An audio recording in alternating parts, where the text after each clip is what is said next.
So the reason why I have a picture of an astronaut up here is because one of the psychotherapists who really heavily influenced my career, a man named Jim Bugental, he wrote a book named Psychotherapy Isn't What You Think, and you can get the reference for that in the summary and references pages, but I highly recommend any psychotherapist, or really anybody, to read it. It's a great book. He talked about defense mechanisms. He liked to use the term resistance patterns, and I like to use the term protective mechanisms, but he likened a resistance pattern or a defense mechanism to a spacesuit, meaning in order for a human being to survive in space, they have to have a spacesuit. If they don't have a spacesuit, if they don't have this kind of protective layer, they don't have that kind of core armor, they will suffocate and they will die. And it's a similar thing with a trauma adaptation.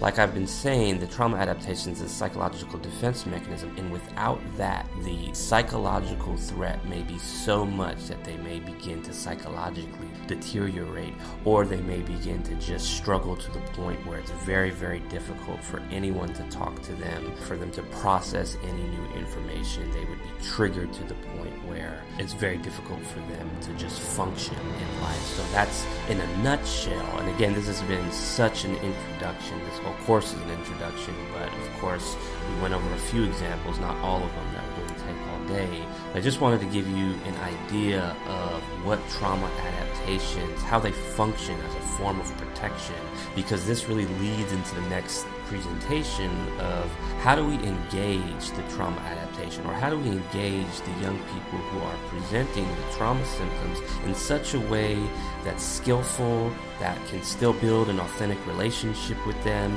and also that helps them build awareness about these psychological defense mechanisms. Because with more awareness, more choice is possible. And with more choice, then the young people and just human beings in general have the opportunities to start considering and deciding when to enable defense mechanism when it serves them, and when to disable it, when to not use something when it doesn't serve them.